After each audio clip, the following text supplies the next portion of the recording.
Hello guys, आज मैं Austric वाला लाइट नोवेल का वॉल्यूम 8 का चैप्टर 5 को यार हिंदी में एक्सप्लेन करने वाला हूँ। तो हाँ यार, वीडियो काफ़ी टाइम बाद आ रहा है, इसलिए मैं आप लोग को रिकमेंड करूँगा कि अगर कुछ भूल गए ना तो पहले जाकर पहले वाला चैप्टर का देख लीजिए, या 2 पार्ट अवेलेबल है, आप लोग जाकर देख लीजिए, आप लोग को फिर से सब कुछ याद आ जाएगा।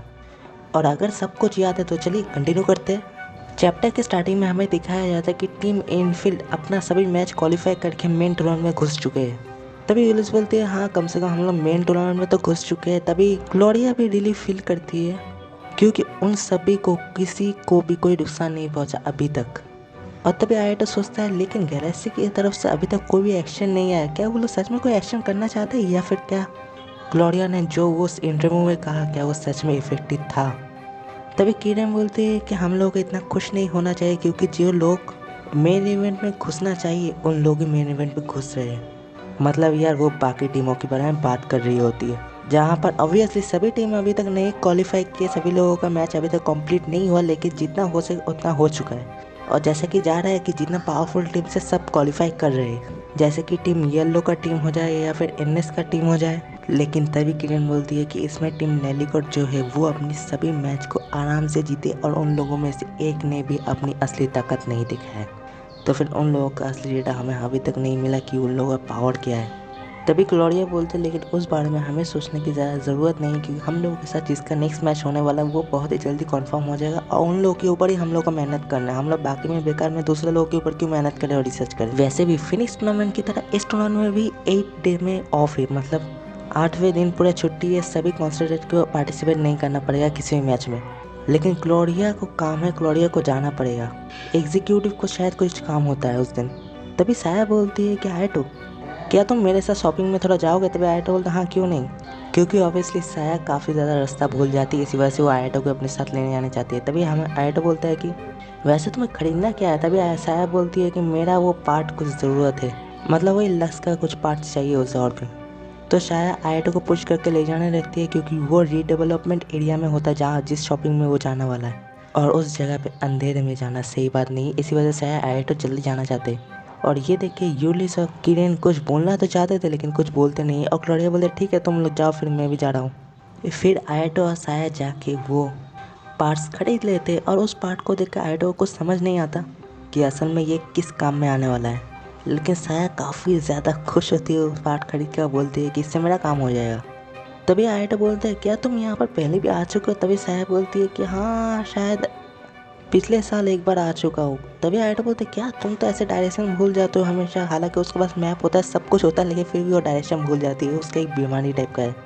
क्या तुम अकेले आए थे। ये सुनकर साया बोलते नहीं नहीं मैं अकेला नहीं आया था, मेरे साथ किरण आया था, मैं एक डैड का प्रेजेंट खरीदने आया था बस और कुछ नहीं। तभी आयटो बोलते वो किरण तुम्हारे साथ आया था, तो फिर इस बार तुमने किरण को क्यों नहीं बुलाया। तभी साया बोलती है कि शायद तुम अभी भी लड़कियों की फीलिंग्स के बारे में कुछ नहीं पता है। तो ये आयटो बोलते सॉरी यार मुझे पता नहीं है। तभी साहब बोलते खैर छोड़ो, वैसे भी हम दोनों काफ़ी टाइम तक कभी भी शॉपिंग एक साथ नहीं गया, इसी वजह से मैं तुम्हें लेके आया।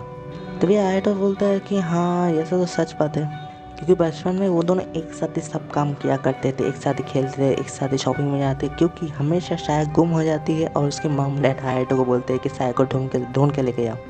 और फिर साया के साथ आयटो का अच्छा दोस्ती हो गया था। फिर आयटो साया को लेके अपने डोजो में वो जो प्रैक्टिस करते हैं हमारे शिनमेस्टर को सिखाने लगते हैं। लेकिन शाया का लॉन्ग रेंज फाइटिंग स्टाइल है क्योंकि वो गन यूज़ करते, वो तलवार यूज़ नहीं करते, लेकिन आयटो वैसे वो थोड़ा बहुत सीखी और उस सीखने की वजह से वो अपनी शॉर्ट रेंज में भी थोड़ा बहुत इम्प्रूवमेंट कर पाई है।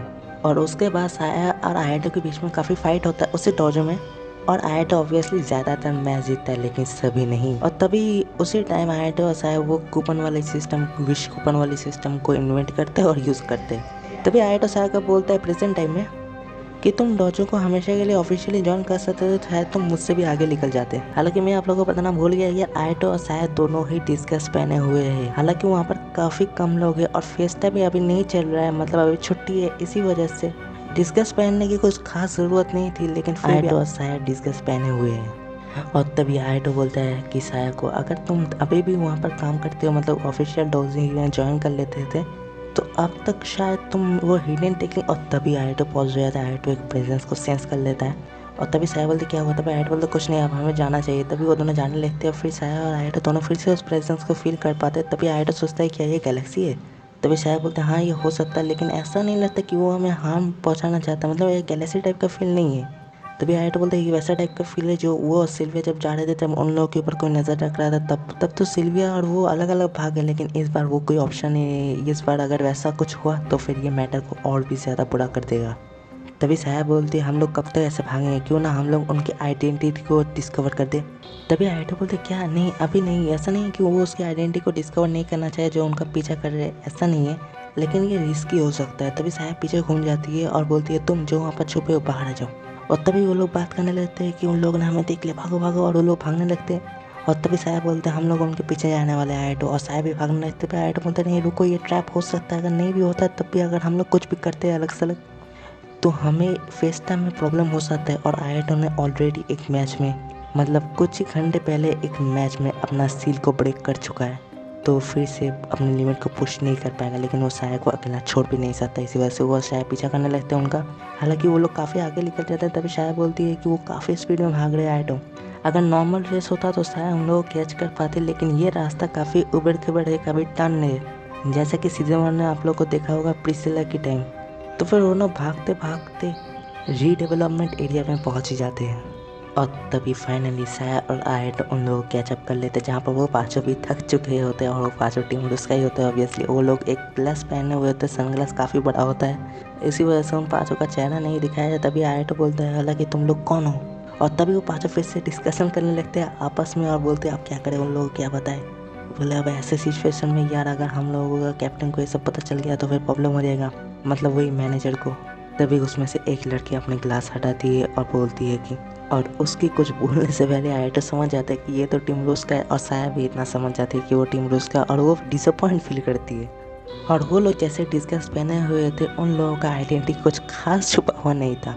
तभी साया बोले तो फिर तुम लोग हमारा पीछा कर रहे थे क्योंकि तुम अपने ओपोनेंट के ऊपर रिसर्च करना चाहते हैं, उन लोगों का वीकनेस क्या है, वैसे ये अगेंस्ट द रूल तो नहीं है।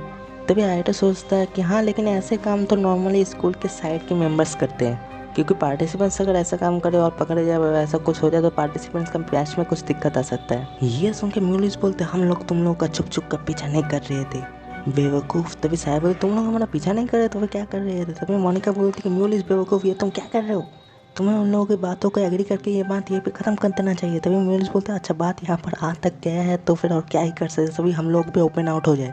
और तभी म्यूलिस अपने हाथ को पॉइंट आउट करके आयटो को बोलता है कि आयटो हमागियोरी हमें ये बताओ तुम्हारा सिल्विया लीलाइन के साथ रिलेशनशिप क्या है। तभी आयटो ये सुनकर शॉक हो जाता है और तभी साया भी आयटो की तरफ देख कर बोलते हाँ ये तो मैं भी जानना चाहता हूँ। तभी आयटो मन में सोचता है कि ऐसा अगर हो, अगर ये बस ये जानना चाहते हैं तो फिर क्या मुझे इन लोग को बताना चाहिए। तभी आयटो बोलते तुम लोग जान कर क्या करोगे। तभी म्यूलिस बोलते कि तुम्हारा बिजनेस नहीं है। तभी आयटो बोलता है कि हम लोगों का रिलेशनशिप प्राइवेट है, सॉरी मैं तुम लोग को नहीं बता पाऊँगा। तभी ट्रूलिया बोलती है कि हाँ झूठ बोल रहे हो मेरे पास प्रूफ है। तभी ट्रूलिया को सपोर्ट करते हुए बोलती है कि हम लोगों ने अपनी आंखों से देखा है कि तुम सिल्विया लीलाइन को डेट कर रहे थे स्कूल फेयर में।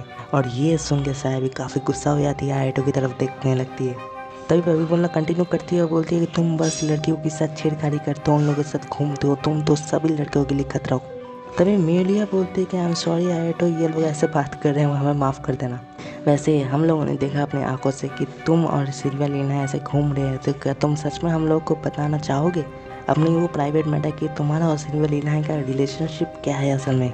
तभी आयटो बोलता है आई एम सॉरी लेकिन मैं ये तुम्हें नहीं बता पाऊँगा, क्योंकि आयटो ने सिल्विया को वादा किया था कि वो और सेलिया के बारे में किसी को नहीं बताएगा। आयटो बोलता है ऐसे मैं इतना बता सकता हूँ कि मैं सिल्विया की मदद कर रहा हूँ, बस उसको अपने स्टैंड दे रहा हूँ, बस और कुछ नहीं। तभी म्यूलिस बोलते हैं स्टैंड, ये कैसा टाइप का आंसर है, तुम सच में एकदम बुरे इंसान हो। तभी साया स्माइल करते हैं, साया बोलते शायद तुम लोगों ने आयटो को सही तरीके से पहचाना नहीं, अगर आप लोग तुम और कुछ बोले तो फिर अच्छा नहीं होगा। और तभी साया को देख के म्यूलिस बोलते क्या तुम ऐसे एक बंदे का डिफेंड कर रहे हो। तभी साया बोलते मुझे लगता है कि आयटो सच में ऐसे बेवकूफ़ बंदा है, वो किसी के भी बिजनेस में घुस जाता है, वो किसी को भी मदद करने के लिए तैयार हो जाता है, लेकिन वो ऐसा टाइप का बंदा नहीं है जो किसी को बेवकूफ़ बनाएगा, किसी को ट्रिक करेगा।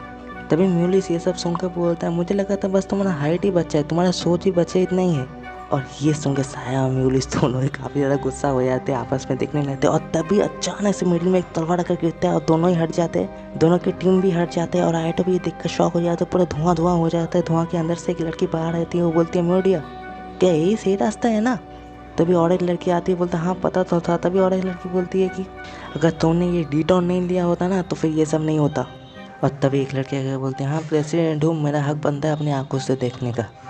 और तभी तुलिया बोलती है तुम लोग क्या कर रहे हो यहाँ पर, हम लोगों की बातों के मिडिल में आ जाते हो अचानक से, और अगर तुम्हारा तलवार गलत जगह पे लगता तो पूरा बिल्डिंग क्लैश होकर हमारे ऊपर ही गिर जाता। तभी वो लड़की बहुत ही ज़्यादा स्पीड में जाकर तुलिया को मार के गिरा के तुलिया को ऊपर लात मारने लगती है बड़ी बुरी तरीके से, और तब तक मारने लगती है जब तक तुलिया का पेन डबल नहीं हो जाता। और तभी म्यूलिस बोलती है चुप हो जाओ, लेकिन म्यूलिस भी एकदम शांत हो जाती है क्योंकि वो लड़की का स्पीड इतना ज़्यादा होता है, उसका ऑरा इतना ज़्यादा ताकतवर होता है। और तभी वो लड़की म्यूलिस के ऊपर अपने शॉट से हमला करने वाली होती है, तभी आयटो अपना चेन ब्रेक करके उसकी तलवार को अपनी सिल्वर स्तर से रोक देता है। और आयटो को पता चल जाता है वो कौन है, वो रविकाना है टीम हेलगे से, टीम हेलियन से।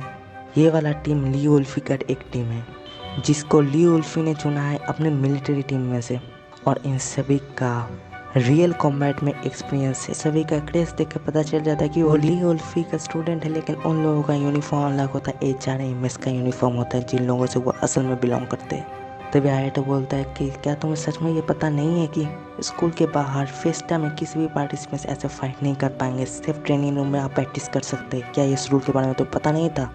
तभी रविकाना बोलते अब तुम मुझे बताओगे, मुझे कोई डिस्क्वालीफाई होने की तरह नहीं है, मैं तो तुम्हें यही तुम्हारा औकात दिला दूंगा। और उसका तलवार वही तलवार होता है जो उसकी पुराने HRMS के लीडर का होता है जिसने अकेले के दम में लिंडेविनियस को जीता था, और वो काफ़ी डेंजरस तलवार होता है। हालांकि दूसरी तरफ साया भी एकदम रेडी हो जाती है अपने ओगल लक्स को एक्टिवेट करके। और तभी मिडुलिया बोलते अरे यार ये सब बस करो, झगड़ा क्यों कर रहे हो। और तभी धुआं से बीच में आके एक लड़का आकर बोलता है कि उधर ही रुक जाइए, सब बंद करो। तभी रवीना बोलती है कि उसका नाम यह काफ़ी टफ है, नेविल वर्थ। बोलती है कि नेविल वर्थ तुम वहाँ रुक जा, तुम इस झमेले के बीच में मत आओ। एक बोलता है कि हे लड़की, क्या तुम्हें अपने बारे में या अपने टीम के बारे में कुछ भी ज्ञान नहीं है। अगर हम ये सब टूर्नामेंट में पार्टिसिपेट कर रहे हैं तो अगर हम लोग साइड में बैटल नहीं कर पाएंगे, अगर ऐसा करेंगे तो हम लोग डिस्क्वालीफाई होंगे और डायरेक्ट को ये सुन के अच्छा नहीं लगेगा। तभी रविकाना बोलते हैं मुझे डायरेक्ट से कोई फ़र्क नहीं पड़ता। तभी वो बंदा बोलता है कि अगर ऐसा ही चलता रहा, जिसका तलवार तुम्हें है, तुम्हारे दिया है जिसका तलवार, उसका भी इंसल्ट होगा एक तरीके से। लेकिन रविकाना तभी भी नहीं चुपती है और तभी थोड़ी रविकाना ऊपर फायर कर देती है। और तभी रविकाना उस फायर को डॉच करके आयडो की तरफ देखने लगती है और बोलती है कि अब खेल शुरू हो गया। और साया भी एकदम मोड में आ जाती है, मतलब फाइट स्टार्ट होने वाला है। और तब म्यूलिया बोलती है क्या तुमने नहीं सुना मिस्टर अमाग्योडे ने अभी क्या कहा, ये सब झगड़ा करके हमें कोई फ़र्क नहीं पड़ता है, हम लोग सब डिस्क्वालीफाई हो जाएंगे। तभी म्यूलिस बोलते अब कुछ भी हो जाए, उन लोगों ने हमारे टीम के एक मेंबर के ऊपर हाथ उठाया, मैं तो पीछे नहीं जाने वाला, मैं उनको सबक जरूर सिखाऊंगी। और वो भी एकदम गर्म हो जाती है, एकदम गुस्सा से लाल हो जाती है। तो फिर ये 2 वर्सेस 1 होने वाला है।